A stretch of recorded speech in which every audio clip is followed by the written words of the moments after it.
Old Man Stauff built a house and filled it with his toys. 6 guests were invited one night. Their screams the only noise. Blood inside the library, blood right up the hall, dripping down the attic stairs. Hey, guests, try not to fall. Nobody came out that night. Not one was ever seen. But Old Man Stauff is waiting there, crazy, sick, and mean.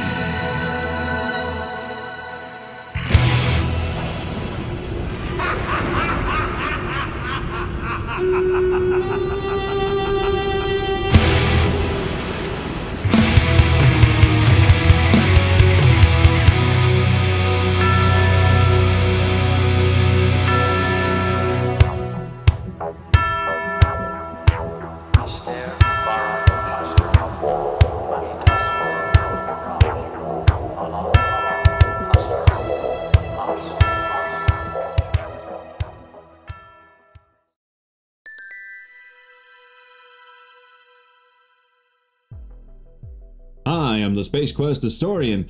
Let's talk a bit about The Seventh Guest. Because I've seen a fair few retro reviews of these games on YouTube, and it seems to me that these days, as far as I can tell anyway, they're mostly remembered for all the wrong reasons. Now don't get me wrong, it's not like they're without their faults.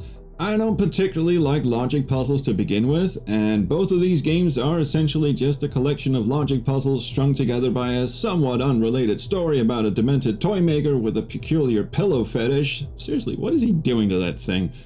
Whose habits include throwing the worst dinner parties of all time and siphoning souls out of dead children to feed his demonic house. Don't worry, I'll come back to all of that. All the actual puzzles in these games can, at least as far as I'm concerned, go straight to hell, which is most likely where they came from anyway. In the first game, they were all variations of old 19th century puzzle book activities that parents used to keep their children occupied with before the invention of the iPad, and they're probably single-handedly responsible for why I can't look at chess pieces anymore without feeling bile rise in my throat. But despite all that, I've always been fascinated with these games. The first one was a technological marvel of its time, accomplishing feats that people thought were impossible to achieve, and it was absolutely gorgeous to boot. The Seventh Guest is often credited along with Myst as the game that ushered in the era of CD-ROM gaming. People actually went out and bought CD-ROM drives for their computers just so they could play The Seventh Guest, which is something that's almost unheard of. That people would go out and spend ridiculous amounts of money on a newly introduced computer peripheral just so they could play a single game they'd read about in a magazine somewhere. And you can look at these graphics today and think, oh hey, that's nothing special, but for 1993, this was mind-blowing shit. You know, while Doom came out later that same year in December of 1993 and it had free roaming 3D space that you could move around in, it looked nothing like this. No one, and I mean no one, had ever done high-resolution 3D that looked like this. Even Myst, which also came out a few months after The Seventh Guest, only had static images that changed like a fucking PowerPoint slideshow when you moved around the game world, but Seventh Guest actually had you floating from one point to another. And again, that's something that gets brought up as being unforgivably tedious in contemporary reviews, but in 1993, we couldn't get enough of this shit. Also, the phrase contemporary reviews is very hard to say. Anyway, the point is, Seventh Guest oozed atmosphere and had immersion in spades, to the point where nearly everyone were willing to forgive the tedious navigation of unskippable floaty transitions and the frankly mind-numbing gameplay that was meant to tie the whole thing together, not to mention the absurdly expensive investment of having to go out and get a shiny new CD-ROM drive just for the privilege of being able to play the damn thing, all because it just looked so goddamn cool. Everyone thought it did, including people like Bill fucking Gates, who called it the new standard in interactive entertainment. And his longtime Microsoft cohort Paul Allen famously dumped $5 million into the company that made the game, Trilobyte, as an investment based solely on this game. Now bear in mind, This was a new company, and this was their first game. So for someone of Paul Allen's swinging dick size to throw 5 mils at a startup gig that just launched their first game, one that required a monstrous powerhouse of a computer to even run, not to mention, again, the expensive add-on device that the aforementioned powerhouse computer most likely didn't come with, is just mind-blowing. That's how fucking impressive this thing was. The whole business with the toy maker and his soul-sucking house came much later, when they hired a horror novelist by the name of Matthew J. Costello to come up with an idea for a story. They knew they wanted to set the game in an old mansion with a bunch of guests running around, possibly murdering each other, because they were fans of both the movie Clue and the TV series Twin Peaks. And in fact, The Seventh Guest started out as a game based on these franchises, but they couldn't get the rights to either of them, so they came up with something that kinda felt like a mashup of those two influences. It's unclear who exactly came up with the idea for Stoff, the shabby-haired choir girl murdering pillow molester turned successful toy maker in the time of the Great Depression, but Matt Costello certainly took the idea and ran with it. In his story, Stoff would invite 6 guests to his mansion to compete for some sort of poorly defined prize. To get that prize, they'd have to bring Stoff the soul of the titular 7th guest, a young boy named Tad who snuck into the house at the behest of his asshole friends. And this would somehow be the key to unlocking the final part of Stoff's plan for... well, I kinda forgot to flesh out this part. At any rate, they now had a concept on which to base the game around, but other minor nitpicky challenges soon began to rear their heads. They decided to video capture real-life actors acting out the story, and they shot a bunch of video against a wall covered with blue butcher's paper, but they were horrified to find that all the characters came out with these wobbly black halos around them that they just couldn't get rid of. The solution, in this case, was to make the characters semi-transparent, which obscured most of the hideous artifacting around the actors, and even when it didn't, it just looked like a bit of spectral goo wobbling around them. Another problem that quickly presented itself was that CD-ROM drives at the time were unbearably slow. These days, if you hop down to your local thrift store or landfill, you might see 40, 50, even 70 speed CD-ROM drives, meaning that these spin up to 70 times faster than a normal compact disc audio player does. But back then, CD-ROM drives spun at the same speed as the CD player in your car or home stereo, and the data transfer rate was laughably slow. Plus, no one had ever written a proper video playback engine for the medium. You have to remember, this was years before DVDs came along. No one had ever done a game with live actors in full motion video before, and yet here they were, walking and talking in full motion with the sound synchronized perfectly to the action on screen. I mean, sure, we had games before like Martian Memorandum or Lost in Time where photographed actors would sort of jitter around for a few frames in these tiny little cutout inserts to give the illusion of video playing, but this was honest-to-God full-motion video playing in high-resolution SVGA in full screen. Now, the technological limitations meant that the camera had to be locked off and couldn't move, but that didn't matter. The fact was you now had live actors on screen, and this was yet another notch in the game's already technically astonishing belt. And then, of course, there was the 3D mansion itself. Originally, the team thought to use still photography of a real-life mansion they'd found in Oregon, but it ended up looking kinda hokey and not anything like the brooding, atmospheric, haunted mansion that they had in mind. Luckily, they happened to come across a dude in the local area by the name of Robert Stein III, who was dabbling in another new technology at the time, that of pre-rendered 3D graphics. Mr. III showed them a short animation of a dinner table with some chairs floating around it, and immediately the decision to model Stoff's mansion in pre-rendered 3D became a no-brainer. Not only did it enable them to create the immersive moving transitions around the house, but it also allowed them to do crazy things like put a secret door in the fireplace or shimmy down the sinkhole. So now the burgeoning new team of hotshot developers had a killer-looking game on their hands, chock full of wow factor and technological wizardry, propelled by a plot written by an actual writer, brought to life by real-life actors, and boasting a soundtrack written by legendary game composer George Sanger, aka the Fat Man, best known for his scores for the first 2 Wing Commander games, the NES version of Maniac Mansion, and Master of Orion. So with all this technological wizardry and high-quality marvel on display, why does this game keep getting shit from modern-day retro reviewers on YouTube? Well, it could be because the puzzles themselves are pretty shit, but you could just chalk that down to a matter of personal preference. Some people just hate the slow, floaty transitions between spots in the rooms, which admittedly get a teensy bit wearisome after you played the game for hours and you just want to get from point A to point B. But, I mean, you can't look at this and tell me this shit isn't immersive as all hell. What is inescapable, however, is how flimsily the puzzles tie into the story and how the story itself seems to try its best to make as little goddamn sense as possible.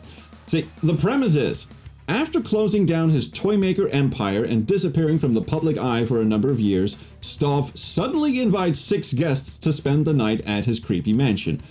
The guests don't know each other, except for the husband and wife team of Edward and Eleanor Knox, who by virtue of being married must at least have some cursory knowledge of each other. And they have no idea what they're supposed to be doing there, other than that they've been lured there with the promise of somehow having their greatest, most secret wish fulfilled. Each guest has their own secret desire. Ed and Eleanor want financial stability because Ed has a galloping gambling problem, and Eleanor just longs for the days when she didn't have to put up with his shit. Gold-digging femme fatale Martine Burton wants to live the high life and maybe wreck a few homes in the process, and cutthroat businessman Snooty McSnootface here, aka Brian Dutton, just wants... money! Yeah, and then we have cynical socialite Julia Heine, who laments the loss of her youth, and stage magician Hamilton Temple, who wants to know if real magic exists and if it can potentially help him stop chewing the scenery every time he opens his fucking mouth. Don't go! No, don't go! Now, why these 6? Well, you'd have to ask Stoff, but he's nowhere to be seen. He's a recluse now, which may or may not have something to do with all the children who bought his toys inexplicably dropping dead from coughing their lungs up, because that's just bad for business, really. But it could also be because he's a bit of a prankster who likes seeing people squirm over logic puzzles. And here's where the story somewhat loosely ties into the gameplay. Each guest is tasked with doing a puzzle of some sort, and by doing so, they are then told what it is Stoff wants them to do in exchange for granting them their wish. Which in itself is a pretty stupid roundabout way of saying, just get me the kid that's been snooping around so I can feed him to my devil house, but that's just the kind of guy Stoff is, apparently. Now, the real problem is, it's not very clear what's going on at any given time. Solving a puzzle in the game doesn't really tell the player anything. It just rewards you with a cutscene of one of the guests randomly chewing the scenery. But the story is told out of order.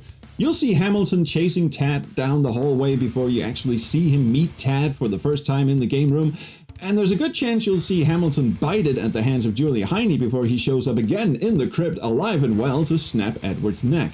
I don't actually mind that you can trigger all these cutscenes out of order, and I do think it was intended too, because it's fun to try to piece together the chronological order of events, but the guests never tell you what revelation they had after solving their version of Stoff's puzzle, or how they suddenly came to realize that they had to capture Tad in order to get their wish. Some of them just end bizarrely with a guest experiencing a horrific supernatural event like Julia age regressing into an infant, or Martine Burton drowning in a bathtub only to reappear again in the crypt getting her face stretched out into some kind of fucked up balloon animal shape. The puzzles themselves don't even seem to have any relation to the plot except for this letter block one in the nursery, which when solved spells out "Get Boy Tad." Except none of the fucking guests are around to see it do that. The game's story is a bit of a mess, honestly, for those two reasons. One, because the puzzles have seemingly nothing to do with the game's plot. They were meant to, as the original script for the game makes clear. For instance, upon solving the Queen puzzle, Hamilton was meant to see Tad's face on the King, but they either somehow forgot to include this or they ran out of time. And two, because a bunch of connective tissue scenes actually got left on the cutting room floor, or more accurately, were never even filmed.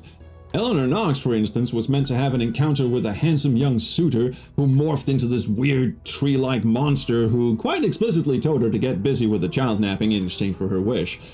Even scenes that almost get close to revealing the true nature of Stoff's plans were truncated to the point of being nonsensical, like Julia's encounter with the iconic soup head. In the game, it simply says, "Bring him to me," but it's never made clear who the fuck he's talking about. The script, although admittedly also a bit on the vague side, at least instructs Julia where to bring the boy, to the room at the top. The novelization, written by Matt Costello himself, who also wrote the game's script, puts all the scenes in the correct order and reinstates the missing scenes. Unfortunately, the novel has its own problems. Putting it charitably, the novel is pretty terrible. For all its scenery-chewing mayhem and sequence-breaking narrative, the game at least had an underpinning of dread and pure horror, as if something truly evil was lurking in the house. And the guest's task was indeed a monstrous bargain, sacrificing an innocent child for their own selfish needs. The novel instead turns everyone into a fucking cartoon character. The worst victim of this is Stoff himself, who is portrayed as some sort of hand-wringing, one-dimensional Bond villain, twirling his mustache as he watches his guests scramble around his mansion on his spectral CCTV, alternately cackling to himself and then raging against no one in particular about how he'll show them all!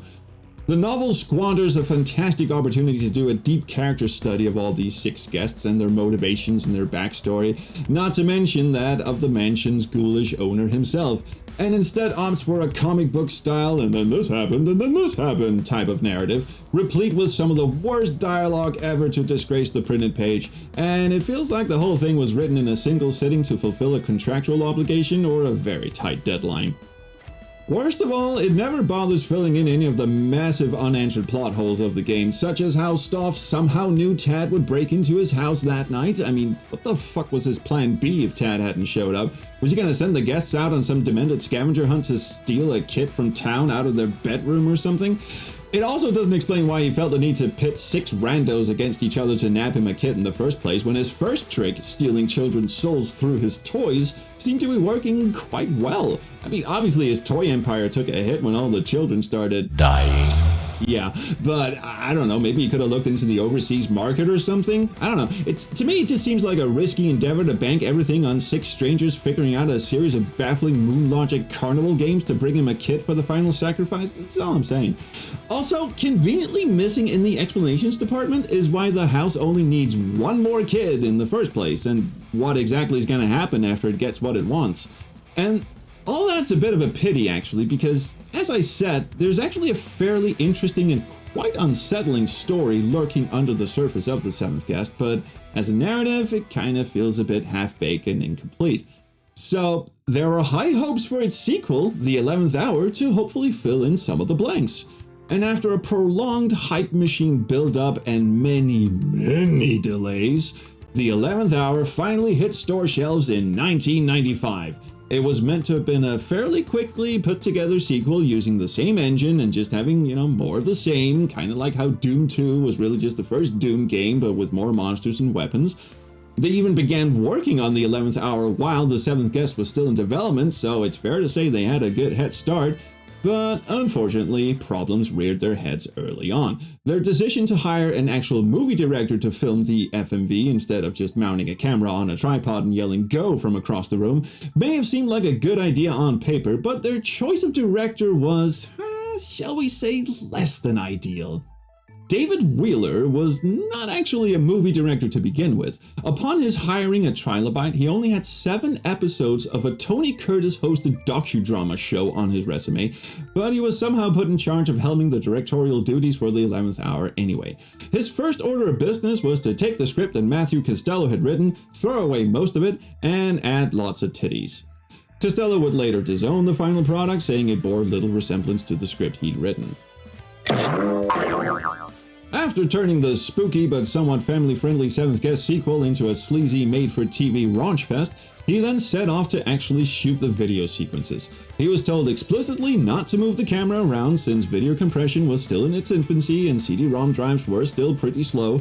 Wheeler claims he never got that memo, and whether or not he truly didn't or if he was just being a dick is anyone's guess, but the fact of the matter is, one of the first scenes of the quote-unquote movie of the 11th Hour is the lead actor racing down a highway on his motorcycle, the background very much moving, and the camera very much shaking, all of which is an absolute nightmare for video compression. And I'll try to briefly explain. In absolute bottom-feeding layman's terms, video compression works by reusing as many pixels of a single frame for as many frames as possible, and only animating the bits of the frames that are actually moving. If you keep the camera steady on a tripod, then the background isn't moving, and that means you don't have to burden the video renderer with having to re-render the background at every frame. You can essentially reuse the background from the first frame and concentrate on only rendering the parts of the subsequent frames that are in motion. The more shit's moving around, the more the video renderer has to chuck at it, which means the more shit has to pile through the already bottlenecked data stream coming off the CD, and the more juice it needs to siphon from your computer's CPU and video card to actually make it happen. Now obviously it's all a bit more technical than that, but I'm not Technology Connections, and neither was fucking David Wheeler. Even if it's true he never got the message that he was supposed to keep the camera steady, pretty much every shot he filmed out in the open when he wasn't on his blue screen set bobs and weaves around like Doom Guy's pistol while running at full pelt. So he clearly had no conception about what makes videos on computers work, and it feels like something you might want to tell a director if he's about to go off and shoot a fucking movie for your fucking video game. So needless to say, when lead programmer Graham Devine saw this, he immediately shit himself. There was no way the video routine he wrote for the seventh guest would ever be able to display this shit at any acceptable frame rate or resolution, which meant he had to chuck all the video wizardry he'd concocted for the seventh guest in the bin and essentially start from scratch. And his task was to make something that no one had ever made and that everyone thought was impossible. Getting full motion video, actual full motion video, running in full screen on a DOS PC in the mid-90s without any special hardware. And it's worth keeping the time frame in mind here. The 11th Hour came out in 1995. DVDs were still a year away. And yet, while the technology for DVDs was developed in 1995, the format wouldn't hit the market until 1996 in Japan, and North America didn't see it until 1997. So you were stuck with whatever you could squeeze onto a 650 megabyte CD-ROM. Or in the case of 11th Hour, 4 650 megabyte CD-ROMs. Even though the back of the box is actually quite confused about how many CDs the game is on, but never mind that. So now Graham had to somehow get 30 frames per second video playing on an average household PC and not have it come out as incomprehensible pixel vomit. And he somehow managed to pull it off, but not before suffering a massive nervous breakdown. Tensions were already running high because of the stress of having to redo the entire video technology, but Graham also claims he never agreed to the sleazy rewrites of the script. A lot of this information I'm telling you right now is gleaned from this excellent behind-the-scenes article called The Rise and Fall of Trilobyte, which was originally published on GameSpot, but has since been removed for whatever ass-backwards reason. It is still readily available online if you just search for it, and I'll link to one of those in the video description. Anyway, in that article, Graham recalls walking onto the blue screen set of the filming, and he was horrified to see a young actress on the set with her tits hanging out laughing maniacally. Graham wanted the game to be something the whole family could play together, but Wheeler, and as it turns out Trilobyte's co-founder and Wheeler's enabler, Rob Landros, had other plans about pushing the envelope, as it were. Now obviously accounts differ depending on who you ask, and the article does a bit of back and forth he said, she said about what actually happened, but the bottom line seems fairly obvious. The 11th Hour was not going to be a simple, more of the same kind of game. The original game engine wasn't going to cut it. The story was now going to be more edgelord and titty-focused than the original, meaning it was now a boys' club wankfest instead of a family fun time. And just to pile more shit onto an already overstuffed shit sandwich, Windows 95 came out around the same time as the game, but all the work Graham was doing was still based on the DOS platform, which meant that by the time the game was finally released after years of delays, the operating system it required was already so obsolete, most players who bought the game couldn't even figure out how to install it. But let's get back to the story again, because holy fuck do I have words about the story. The movie itself would be amusing mystery science theater fodder if it weren't for all the carefree misogyny. As opposed to its predecessor, the story of the 11th Hour is told sequentially, even though it does veer into some bizarre what's actually happening when kind of territory near the end. It's set in the mid-90s, which was present day at the time of its release. You play as eminently punchable douchebag Carl Denning, a TV presenter who looks like he just stepped out of his own actor's headshot and who has all the charm and wit of a wet sheet of cardboard. His producer and part-time lover, Robin Morales, seen here with a string of spaghetti glued to her forehead for some fucking reason, went off to investigate the Stoff mansion and a string of mysterious disappearances in the area 3 weeks ago, but ended up going missing herself. And this has sent Carl into a bit of a funk because the last interaction he had with her was them having a messy breakup and Carl casually telling her he hopes she'll end up missing as well. Way to go, Carl. But his coping mechanism of just sitting around in front of the TV and stroking the slab of goo he calls his hairstyle is interrupted by the surprise delivery of a PDA. This is what we had before smartphones, kids. This thing is called the Game Book, and it also doubles as the game's main menu, even though the prop they used in the movie looks absolutely nothing like the thing in the actual game. Anyway, this thing apparently has a direct satellite connection to Stoff's supernatural CCTV setup, because it shows him a live video feed of Robin moaning, "Help me, Carl, please, I can't get out." Apparently she just turned into Cedric. And suddenly that's all the motivation our grease-stained hero needs to get off his ass and do something other than melt into his armchair in despair. So, Captain Headshot here hops on his bike and heads off to Stoff's mansion, trying not to veer off the road and crash spectacularly because his mind keeps flashing back to Robin's tits. And when he gets there, the game book gives him a phenomenally cryptic hint about blind mice that just means knock 3 times, asshole, which is something any rational person would have thought to do anyway, and it's also apparently a new rule because no one mentioned anything about knocking 3 times for the privilege to enter the mansion in the first game. In fact, quick detour here. Why is there even a requirement for entry into the mansion? You'd think this would be antithetical to what the house actually wants, which is to gobble up people's souls for, again, fairly unspecified reasons. And while it clearly prefers the souls of children, it has no problem snacking on a few teenagers or even grown-ass adults, as we'll see later. So you'd think it would be absolutely fine with, like, squatters or random passersby without the need for a secret handshake, but yeah, all I can do is speculate because it's never explained why. It's something you'll find as we go on with this synopsis is a bit of a fucking trend with this game. From this point on, I'm just gonna spoil the shit out of this game because who gives a fuck? Quick recap. Stoff is still very much around despite being dragged off to hell in the previous game. Maybe he just got a stern talking to before being shipped back to the land of the living, or maybe he's a ghost now, or maybe he was already a ghost to begin with, who fucking knows. The house itself is still also very much alive, and it has a daughter now because it assaulted 2 teenage girls back in the 80s. Don't ask, it doesn't make sense, and the game never tries to explain it. That daughter is named Marie, that's her blue steel face.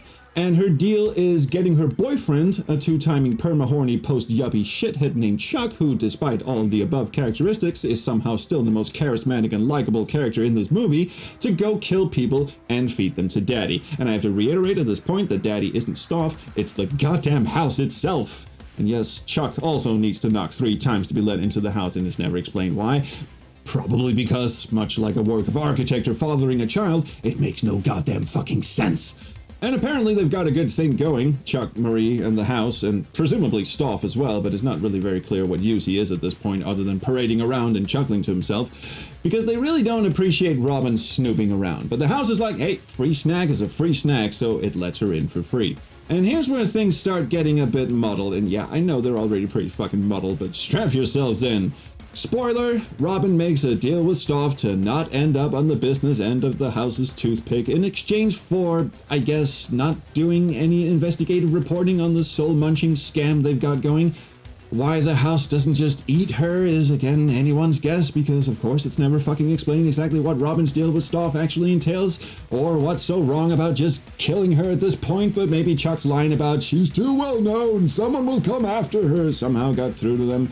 At any rate, Robin is bad, and Carl's rescue mission is entirely futile. So now you're probably thinking, oh, so the proto-iPhone that arrived at Carl's place is probably their way of enticing Carl to show up. Maybe Robin's deal with Stoff was to sell him Carl's soul in exchange for her own safety, which would be a pretty fucking rotten deal if you ask me. I mean, just look at him. Look how much stage presence and gravitas this dude exudes. Wait! Where's Robin? Fucking bravo. Oscar-winning stuff right there, Carl. But anyway, you'd be wrong for thinking this game book malarkey was Stoff's idea. Ladies and gentlemen, meet Samantha. She was one of the 2 teenage girls the house did the nasty to, but she's not the mother of Blue Steel Marie. That's this one, Eileen, but she's not important right now, so fuck her and her weird robot hand. Samantha, on the other hand, see what I did there, is the person who sent Discount Michael Bolton here the game book. And she somehow expects him to go to the mansion and take on Stoff and his demonic domicile single-handedly for reasons that are, unsurprisingly, never even attempted explained. Also never explained is how she has CCTV access to the inside of the house, or why she would let the game book show him help me messages from a person who, as it turns out, isn't in need of help at all to entice this douchebag to go look for her, instead of coming straight out and saying, listen, I got a fucking scoop for you. It involves a string of unsolved murders and a slab of rapey masonry to a guy whose TV show is literally called Case Unsolved. and why this gloopy-haired fuckstick who's supposedly an investigative reporter, at least by a very thin stretch of the definition, after learning that his colleague has mysteriously gone missing, doesn't immediately go out and fucking investigate, instead of holding himself up in a secluded country home in Connecticut that's got a phone book of scenic Oregon on the bookshelf because the fucking movie was shot in Oregon. Jesus fucking Christ. Okay, are we sufficiently confused at this point? No, I don't think so, because once you actually get to the end of the game and piece all this shit together, mainly because Samantha gets bored and just flat out gets on the horn and tells you point blank, the game throws one last mindfucky curveball at you by having the scene of Robin making said deal with Stoff play out concurrently with Carl getting plot dumped on. Even though Carl is supposedly in the present, and the events with Robin getting trapped in the house and making a deal for her soul supposedly happened 3 weeks ago. And yeah, the seventh guest pulled a similar trick on us at the end where you go up to the attic and watch Stoff tongue wrestle Tad into submission while the unseen protagonist, the guy whose voice the player's been hearing the whole time, whom the game manual refers to as Ego, comes to the conclusion that he's Tad and he's been Tad all along, and this is just him reliving the horrific events of the night he broke into the mansion over and over again, except this time something strange happens. Something completely unexplained, of course, because why would we ever think to want an explanation for anything at this point? And he's somehow able to free himself from the curse of watching 6 people chew the scenery for eternity by doing absolutely nothing, sending Stoff careening into the depths of hell and having his past self tell the soul of his present-day self, "You saved me, it's all been changed now and forever," despite that also not making a lick of fucking sense, temporally or otherwise. Where was I? Oh right, the 11th hour then ends. It has 3 endings, but they all suck and feel super rushed and anticlimactic, so fuck it. Although one of them has Stoff wearing a wig and eating a plate of ribs, so I guess that's something. But we haven't even gotten into the gameplay itself, which makes numerous egregious miscalculations towards what makes a game fun and exciting to play, so I'll quickly skim over those. You like borderline indecipherable anagram puzzles? You like puzzles where you play head-to-head against an AI who all but cheats by looking so many moves ahead that it might as well be? You like puzzles that start out in unsolvable configurations? Well, congratulations! This game has all 3. And the regular puzzles, the bread and butter of these games, are now so ludicrously difficult and obtuse that there's no way you're getting through this game without a strategy guide or spending countless hours just trying to work out their rules, which the game won't tell you, but it is more than happy to have Stoff incessantly nag at you and call you an idiot every time you fail one of them. I mean, just listen to some of these voice clips. Too much of a strain on your little brain. You're such a loser, Carl. A lot of intermarriage in your family, stupid? Are you coming, Carl? Or are you just breathing hard? Seriously, what the fuck does that last one even mean? I mean, I know what it means, but fucking hell, Stoff. You're one to talk, considering what unspeakable things you do to pillows anyway. Anyway, suffice it to say, the 11th hour wasn't exactly the gangbusters sequel to one of the best-selling games of all time that everyone was expecting. It had impressive tech for the time, and on the surface at least, it seemed to offer more of what fans of the 7th Guest were clamoring for, but the story was just so amazingly stupid and borderline offensive at times that you would be hard-pressed to find anyone who can reasonably claim that they hold this game in any sort of high regard these days. And despite saying all of that, I do feel that these games are getting a bad rep. I mean, I get that not many people are looking at these games as technological marvels or touchstones of the computer game industry these days, but the fact is they were. Trilobyte achieved things with these games that no one thought was possible at the time, and the impact they had on the burgeoning multimedia era of the early 90s, especially the 7th Guest, simply cannot be overstated. And maybe you're thinking, okay, so what the fuck kind of impact did the 11th hour have? But I'm telling you, I'll bet any programmer who saw that video playback immediately shat themselves with delight and envy. I have no doubt that while the 11th hour did absolutely squat for the game-playing public, it had a dramatic influence on computer game programmers. And as for the story of Henry Stoff and his kitty-munching house, yeah, a lot of it seems trite and maybe a bit underwhelming these days, particularly if you just look at the surface-level storytelling being employed where a local theater group are hamming up a story that frequently mistakes the absurdly improbable for enigmatism. But if you took away all the scenery chewing and poorly defined rules of the house and its occupants, and maybe came up with some sort of plausible reason for why the house is doing what it does, because, let's face it, Stoff may be the cackling figurehead here, but the real antagonist and the truly scary thing here is the house itself, then you actually have the grounds for a really well-told horror story on your hands. There is a really good story underneath all this cheese-garnished surface, straining to come out. Anyway, time for the bonus round. Okay, this video's already gone on long enough, but stick around. I fell into quite the deep rabbit hole here, and I've dug up some things that you might not be aware of, so I think this will be worth your time. Hopefully. Maybe. Let's see. Anyway, first, let's ask a simple question. How do you go about playing these games yourself these days? You'd think that'd be obvious, just launch them in DOSBox and all will be well, but not so fast. Let's start with the 11th hour first, because I just want to warn you here. If you go out and buy this game today on GOG or Steam, you're getting the Windows version. And that sounds like it might be preferable to fucking around in DOSBox with cycle settings, which admittedly you have to be surgically precise with in order to get anything resembling a passable gaming experience out of this. And I'll explain why in a minute. But you would be very much mistaken. The Windows version of the 11th hour can charitably be described as neutered. Sure, the whole game is there, and it does run, but here, have a look at the options menu. You get a choice between playing videos in quarter screen or full screen. If you choose quarter screen, all the movie clips will play inside this teeny little window here, and if you pick full screen, they'll stretch to fill the screen, but they will have these horrible horizontal black lines in them. And this is something called interlaced video. And it's doing that because the video's native resolution is actually that little postage stamp size you saw on the quarter screen. What full screen mode does is double up the video to fill the width of the screen, but it doesn't fill in any of the missing bits. Because back in 1995, video cards didn't have enough onboard memory to do that sort of thing, and the computer's CPU was likely already maxed out just getting the fucking thing to show up on screen in the first place. So instead, the 11th hour does what a lot of FMV games did back in the mid-90s. It puts in these horizontal black lines, giving the whole thing a sort of Venetian blind vibe. Which, in case you were wondering, it does make you go a bit cross-eyed if you stare at it for too long. But this is what we had to put up with in the early days of CD-ROM video. And yeah, at least the video's playing, right? But what if I told you there's a way to get rid of these rat bastard black lines if you play the original CD-ROM version for DOS? Remember the bare bones options menu from before? Here, have a look at the options menu in the original DOS version that came out in 1995. Now, the astute viewer may have noticed that this has a fair few more options to choose from than the GOG or Steam versions you just saw before.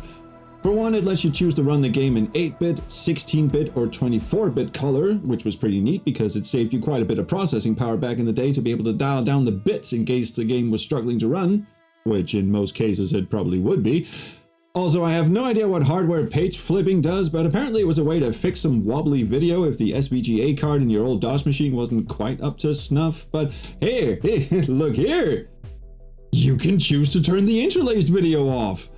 Why the fuck they didn't include this option at the very least in the Windows version is beyond me, but TLDR, if you want to play the 11th hour today and not go all fucking wobbly-eyed an hour into the game, your best bet is to go find an ISO of the original CD-ROM version and play that. Oh, and you may be wondering what spooky mode down here does? It just turns the game black and white for some reason. I have no idea why. It says in the manual that this was the preferred way of playing the game for the folks at Trilobyte, and good on them, I guess. Not really my cup of tea, but to each their own. Now, lastly, I did mention you had to be pretty surgically precise with your DOSBox cycles to get this game to run properly, and that's unfortunately true. You have to dial in these cycles pretty fucking accurately, because it makes all the difference between either having the game audio crackle and pop like someone wired up a turntable the wrong way, Report a battle by logic. Film at 11. or having Carl zoom around the mansion like his ass is on fire. See, the transition movies in the 11th hour, unlike its predecessor, are tied to your computer's CPU speed for some reason, so the faster your computer is, the faster Carl will run around the house, and with the cycles set a bit too high in DOSBox, this becomes frankly comical. Not to worry though, if you don't have the patience to fuck around with all this shit, you can just give up and run the thing in ScumVM. Both games are supported in ScumVM. Alright, let's move on to the 7th guest, because this is where shit starts getting really wild. So far throughout this video, you've been seeing footage from the original DOS version. In 2019, Mojo Touch and Night Dive Studios released a 25th anniversary edition of the game, which included a number of quality of life improvements, such as adding subtitles for all the dialogue, and for the patience-deprived TikTok generation of players, the ability to speed up or even entirely skip the walking transitions. Unfortunately, the visuals and audio were exactly the same as the DOS version, and that's a shame because we know for a fact that there exists a version with much higher quality video and audio. Ladies and gentlemen, feast your eyes on the 7th guest for the Philips CDI. Yeah, I'm not going to bother you with the details of the lurid history of the CD-I. In case you have no idea what it is, just know it was Philip's harebrained idea for a CD-ROM based games console that came out in 1990. It sold next to nothing because all the games were shit and the console was too expensive, and it quietly faded into obscurity. These days, it's most fondly remembered as that console with the shitty Zelda games. You've all seen the YouTube poops, I think. But the CD-I did have something that DOS machines of the early 90s could only dream of, and that was, honest to God, full motion video playback. And the CD-I version of The Seventh Guest took full advantage of that. Okay, so how did it do that? Well, if you had the right setup, the CD-I could play video CDs, basically the precursor to DVDs, using a dedicated MPEG-1 decoder. This allowed for much smoother video because all the video playback shit was offloaded onto the MPEG decoder without taxing the CPU at all, whereas the DOS version had to rely on your computer's CPU to do all the heavy lifting. This means the graphics in the CD-I version are much smoother than the DOS version, and even include some extra animation not found in the original, like going through the crypt maze.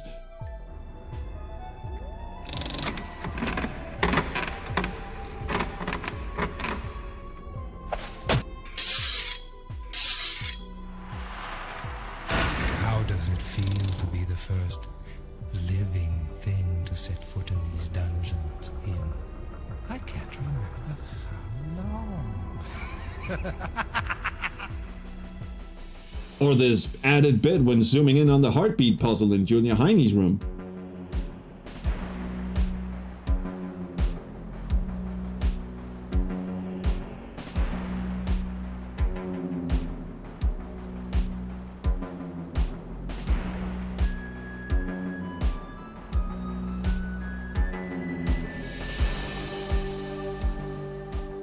Not only that, but the sound is greatly improved as well. The voices no longer have that digital crackle of lo-fi compression on them. Instead, they're clear as day CD quality. My dear Mr. Dutton, welcome to my house. My dear Mr. Dutton, welcome to my house. But there's always a caveat, of course.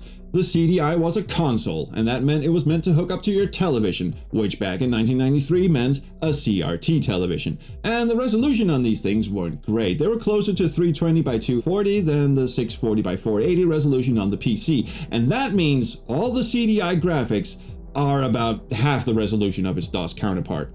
But at least now we can just fire up a CD-I emulator and play The Seventh Guest with a higher frame rate and crystal clear audio, right? Ha! No. Remember I said if you had the right setup earlier? Well, that right setup involves a dongle for the CD-I that was sold separately called a digital video cartridge, or DVC for short. The CD-I wasn't actually capable of playing full motion video out of the box. You had to buy this thing and plug it into your CD-I for it to work, and unfortunately, The Seventh Guest is one of those games that require the DVC peripheral to work. If you fire up a CD-I emulator and try to run The Seventh Guest, you'll just get this nasty nag screen that says, "Go out and spend more money, you fucking loser." Okay, so future SQH here with a little addendum. I actually wrote the script for this video all the way back in October 2023, and it's currently January 2025 as I'm finally getting around to putting the video together. So it's been a little over a year since I wrote all this stuff about the CD-I, and it turns out that in that time, some developments have occurred in the realm of CD-I emulation. Now, I don't understand much about the CD-I, I don't have one myself, and I honestly don't really know how the fuck it works, but the CD-I emulator I was using, which is called CD-I emulator, real creative, seems to actually be able to run The Seventh Guest now, to a point at least. The intro will play just fine, but once the game actually starts, the emulator just freezes. And when looking at the emulator's debugger, it seems as if the MPEG decoder buffer is overflowing and it can't cope with the amount of data that's coming off of the disk. And I tried it a bunch of times, and I actually somehow managed to clear the first hurdle and actually get to climb the grand staircase, but then the emulator froze again, and I've never been able to do this again. So anyway, despite not being able to play the game, I was still very much surprised at all of this, so I had a closer look at the developer's website, and to my astonishment, it does appear as though we might be on the cusp of actually being able to play the 7th Guest CDI on our PCs sometime in the future.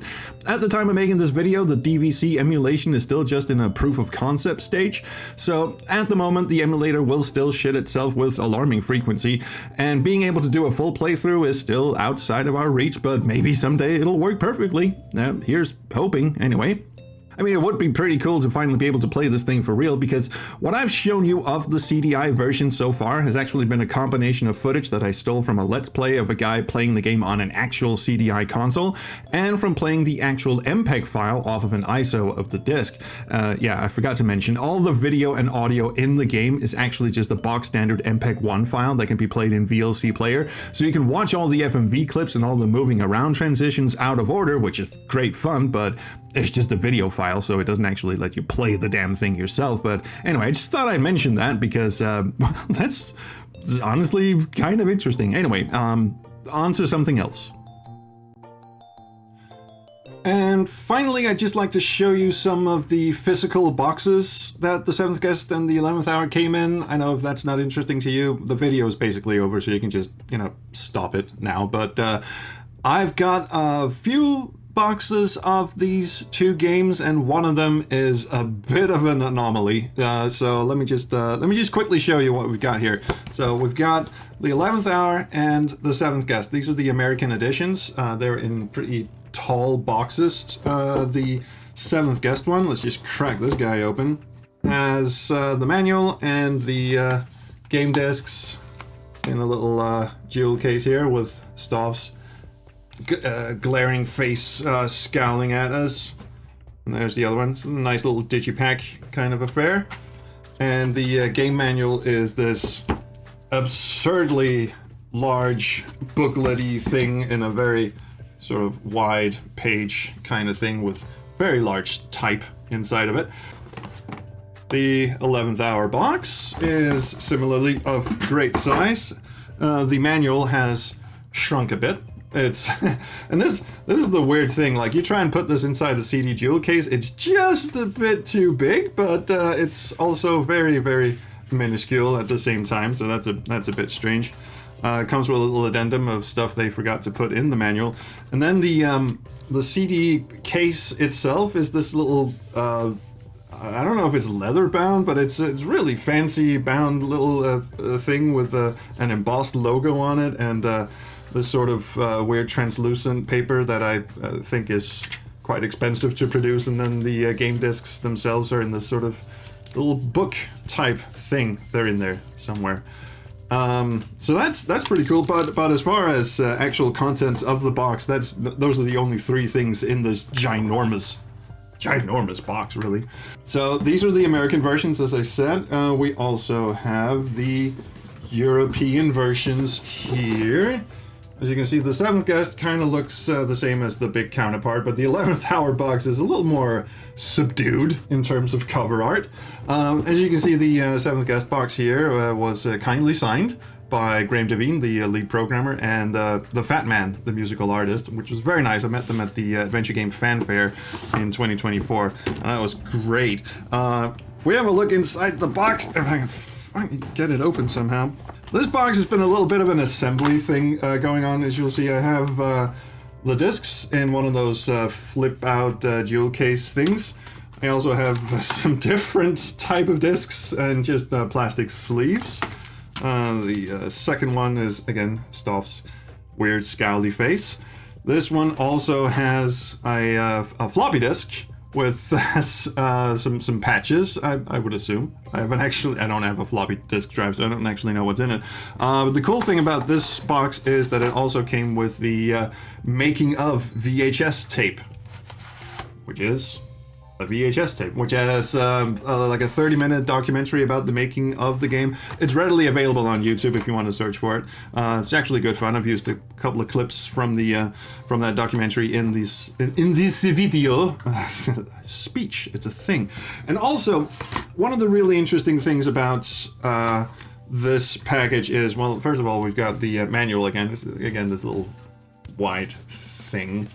I don't know why they had to make it in this format, but they did. But the other thing that's very interesting is something called the Stoff files, which is basically a bunch of news clippings. So this one has some really neat backstory, some in this sort of faux article style. And the interesting thing about this is the seventh guest, but it actually mentions towards the end. It actually mentions Robin Morales, and who is a central character in the 11th hour. So this was actually on their radar back when they were making the seventh guest, which is kind of interesting. And European box of the 11th hour with a weird little child face that's sort of, I don't know, melting into nothingness.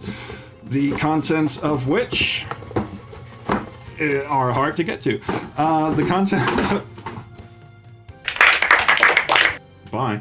The contents of which is just the fucking jewel case. The game came on 4 CDs. 4 CDs, even though the back of the box says it's 3 CDs, but anyway, these are the discs. And the European box actually has the manual in a standard jewel case format, so you can actually fit this inside of a jewel case. And before I show you the big, weird, interesting one, I was so fascinated by the CDI version that I went on eBay and I scored a box copy of the CDI version, still in its shrink wrap, which I thought was very, I don't know, interesting in some ways. And I know it's the original shrink wrap because this little sticker here that says digital video, I was talking about the digital video cartridge being a requirement for actually running this thing. It's still on the front of it. It's not like behind it. So I know this is the original shrink wrap. It's sort of gone here at the edge, but this is pretty cool. Shrink wrap box copy of the CDI version, but that also means I can't have a look at what's inside, which vexed me to the point where I just went out and got one that's not wrapped. So let's have a quick look inside the CDI version, which is lackluster in a sense. So what I was really excited to have a look at is basically just a jewel case. But the interesting thing about this one, if you can call that interesting, is that the manual itself, well, first of all, it's not the wide format manual, but also the manual is entirely different and a little more interestingly laid out as opposed to the PC DOS version, if that's your thing. And curiously, the CDI version is on 2 discs as the PC DOS version was, but instead of having the game on 2 discs in the DOS version, most of the house is on disc 1, and then the last room and the ending sequence is on disc 2. In the CDI version, everything fits onto the first disc. That's the entire game. The second disc is just the soundtrack. All right, now on to the star of the show. Now this is a very, very interesting box. This is some sort of weird book-ish kind of affair. It's like it's bound in this sort of material that you used to see in like old library books, and you open it up. Let's hope nothing falls out. You have this creepy little doll and this this flimsy little piece of paper. Fold that out. More text. Stuff like that, and then you open up this bit here, and yeah, it fell out. Okay, so this bit right here is where the jewel case is supposed to sit. So it's supposed to look a bit like this, and it's tacked on there with these little adhesive blocks here.